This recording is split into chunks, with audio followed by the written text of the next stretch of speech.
আমরা যে সময় বাস করছি তা যেন প্রতিদিন নতুন নতুন সংকটের জন্ম দিচ্ছে। মধ্যপ্রাচ্য, বিশেষ করে ইরাক ও সিরিয়া গত কয়েক দশক ধরে এক ভয়াবহ পরিস্থিতির মধ্য দিয়ে যাচ্ছে। যুদ্ধ, নিষেধাজ্ঞা, অর্থনৈতিক ধ্বংস, এই শব্দগুলো যেন তাদের নিত্যদিনের সঙ্গী। কিন্তু ভাবুন তো, আজ থেকে 1400 বছর আগে আমাদের প্রিয় নবী হযরত মুহাম্মদ সাল্লাল্লাহু আলাইহি ওয়াসাল্লাম কি এই দিনের কথা বলে গিয়েছিলেন? এমন একটি হাদিস আছে যা আজকের বাস্তবতার সাথে অবিশ্বাস্যভাবে মিলে যায়। চলুন জেনে নেওয়া যাক সেই ভবিষ্যৎবাণী এবং তার গভীর অর্থ।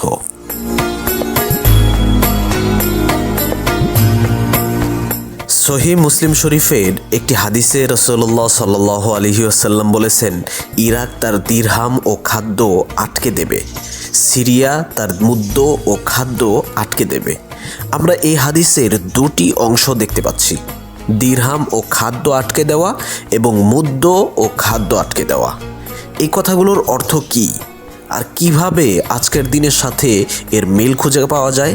হাদিসের ব্যাখ্যাকারীরা আটকে দেওয়া বা বন্ধ করে দেওয়া শব্দটির কয়েকটি সম্ভাব্য অর্থ উল্লেখ করেছেন।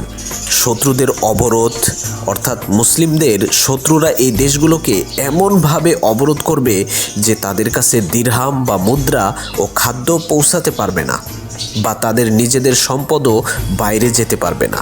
যুদ্ধ ও সংঘাতের কারণে দেশগুলোর অর্থনৈতিকভাবে পঙ্গু হয়ে যাবে, ফলে তাদের নিজেদের হাতেই অর্থ ও খাদ্যের প্রবাহ বন্ধ হয়ে যাবে।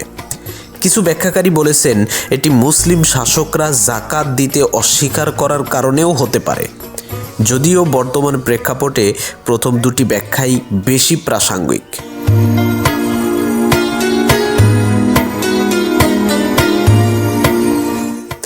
আজকের ইরাকের দিকে তাকান। দশকের পর দশক ধরে যুদ্ধ এবং আন্তর্জাতিক নিষেধাজ্ঞা এবং রাজনৈতিক অস্থিতিশীলতা দেশটির অর্থনীতিকে সম্পূর্ণ বিপর্যস্ত করে দিয়েছে। একসময় মধ্যপ্রাচ্যের অন্যতম ধনী দেশ ইরাক আজ ভয়াবহ খাদ্য সংকটের মুখোমুখি। মুদ্রার মান কমে গেছে, সাধারণ মানুষ চরম দারিদ্র্যের শিকার।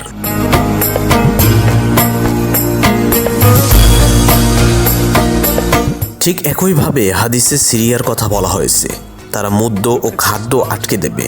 মুদ্রা ছিল এক ধরনের পরিমাপ পদ্ধতি যা খাদ্যের পরিমাণ বোঝাতে ব্যবহৃত হতো। সিরিয়ার পরিস্থিতিও ইরাকের মতোই করুণ।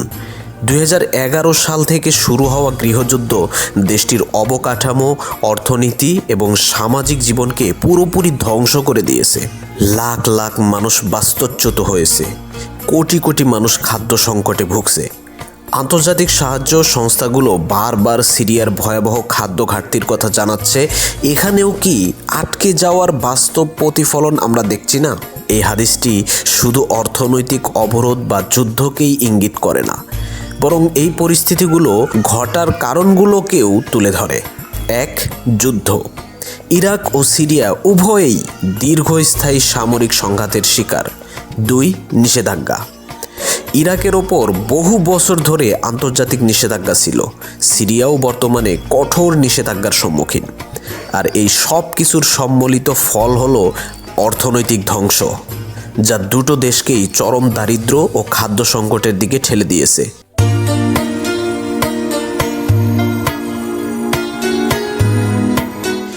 রাসূলুল্লাহ সাল্লাল্লাহু আলাইহি ওয়াসাল্লাম কি তাহলে 1400 বছর আগেই মধ্যপ্রাচ্যের এই কঠিন দিনগুলোর কথা জানতেন? এই হাদিসগুলো কি বর্তমান পরিস্থিতিকে আশ্চর্যজনকভাবে প্রতিফলন করছে? এই হাদিসগুলো আমাদেরকে একদিকে যেমন চিন্তা ভাবনা করতে শেখায়, ঠিক একইভাবে অন্যদিকে আমাদেরকে ঈমানকে আরও মজবুত করে। এটি স্পষ্ট করে যে রাসূল সাল্লাল্লাহু আলাইহি ওয়াসাল্লাম যা বলেছেন তা আল্লাহর পক্ষ থেকে ওহী। তবে এই হাদিসগুলো নিছক ভবিষ্যৎবাণী নয়, বরং মুসলিম উম্মার জন্য একটি সতর্কবার্তা এবং চিন্তার খোরাক। আমাদের উচিত এই দেশগুলোর শান্তি ও সমৃদ্ধির জন্য দোয়া করা এবং এই পরিস্থিতি থেকে উত্তরণের জন্য নিজেদের ভূমিকা নিয়ে ভাবা। আল্লাহ সুবহানাহু ওয়া তাআলা যেন ইরাক ও সিরিয়া মুসলিম ভাই বোনদের সাহায্য করেন এবং তাদের কষ্ট লাঘব করেন। এই ভিডিওটি যদি আপনার ভালো লেগে থাকে এবং হাদিসের গভীরতা সম্পর্কে জানতে সাহায্য করে থাকে তাহলে অবশ্যই লাইক করুন, কমেন্ট করে আপনার মতামত জানান এবং চ্যানেলটি সাবস্ক্রাইব করতে ভুলবেন না। আপনাদের বন্ধুদের সাথেও শেয়ার করুন যেন তারাও এই গুরুত্বপূর্ণ তথ্যটি জানতে পারে। ভালো থাকবেন, সুস্থ থাকবেন। আসসালামু আলাইকুম।